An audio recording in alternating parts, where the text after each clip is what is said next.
Okay, magandang gabi. Alas 6 na ngayon, January 20. So, ito yung tinanim natin na nung January 17. So, Estrosa, tsaka Olmeti. So, yan. Discuss ko lang sa inyo. So, kung maaalala nyo, ito, meron tayong 15 na Estrosa. Then the rest, Olmeti. So, ang pagkakaiba nila, yung Estrosa kasing nabili ko, wala siyang, hindi siya pelletized. So, wala siya nung parang seed coat. Ayun, yung ganon, yung ganon. Yung clay. Wala siyang ganon. So, inisip ko medyo mababa ang germination rate. Pero nung tinanim ko, lahat naman tumubo. Meron lang itong nandito sa malapit. Medyo late yung pagtubo niya kasi anong nangyari, parang natakpan siya ng coco peat nung inisprayan ko siyang tubig, natakpan siya ng coco peat. So, anong nangyari, ayaw niya wala siyang germination, parang one day na, lahat sila nakapag-germinate na. Siya na lang, itong dalawa na lang ang hindi, ito, tsaka ito.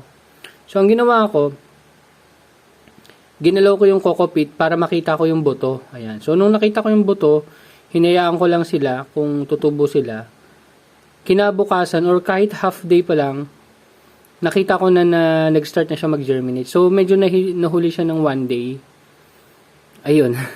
Gusto ko lang i-share na baka hindi dapat, palagay ko sa Estrosa ko lang naman to nakita.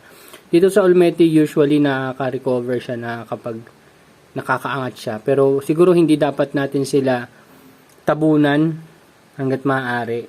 Siguro yan, nilalagyan lang natin sila ng konting lubog, yan, no? Nilulubog natin sila para yung paligid nila mataas ang humidity.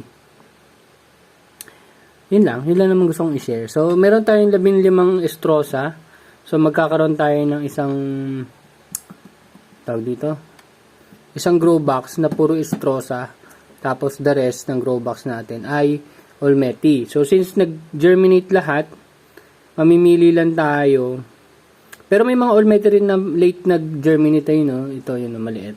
Yan. Medyo late na rin nag-germinate. So, merong iba pa siguro doon. Pero usually naman, since 120 yan, tapos 105 lang naman yung pwede nating taniman. So, meron tayong 15 talaga na pasobra.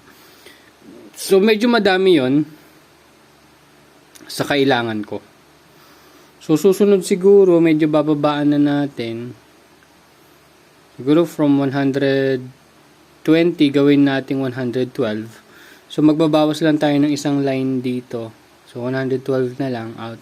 Tapos, 105 out of 112. Yun yung gagamitin natin. Kung mag-germinate man lahat. Pero, di ba nga, nung nakaraang tanim natin, may mga hindi rin nag-germinate.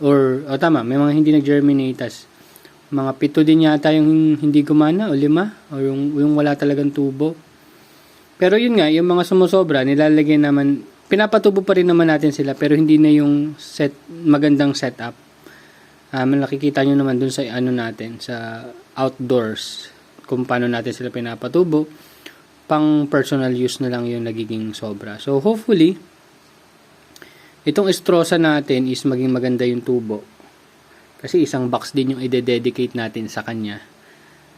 Pero yung Olmeti naman natin, na yan, subok na natin na okay yan. So after 12 days, so, kung January 17 ngayon, January 29, pag bakante na yung mga tataniman ko doon, o yung ibang mga box doon, i-transfer na natin to. Pero palagay ko, hindi ko sila matatransfer lahat kaagad ng 29. So, baka abutin pa ako ng 2 pang araw. So, mga 31. May 31 ba yung ngayon?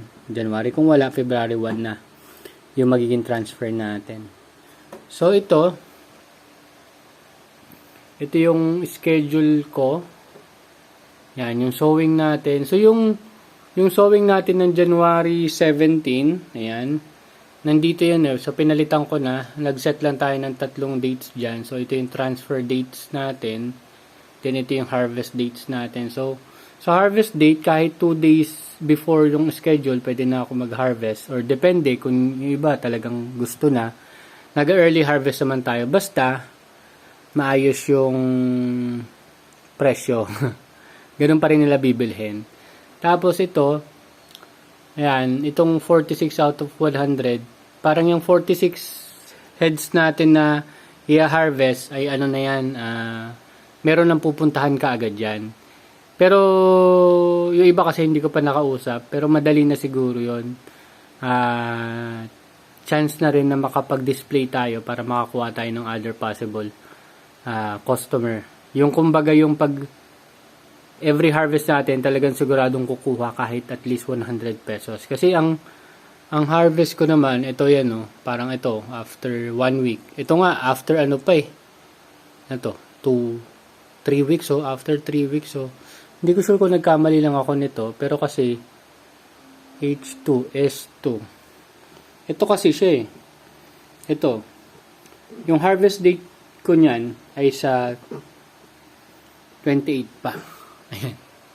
Pumapatak. Tama naman. Kasi H2 ito yung ano ko ito yung S2. Yung S2, ibig sabihin ng S, seeding or sowing. Tapos yung T is transfer. Tapos yung H is harvest. So, wala. Gawa-gawa ko lang yan. Siguro moving forward, gagawa natin yan sa calendar para mga, ano na lang, color related na lang. May color na lang sila. Pero next time pa yon. So, ito, may mga gagawin ako sa indoor nursery. Mga improvement sa na pwede nating implement dito sa ating nursery setup. So, gusto ko kasi makoberan tong gilid yan. Para maganda pa rin siyang tingnan. Yun lang. So, yan. Yung regarding pala sa kasya dito, so, di ba 120 to?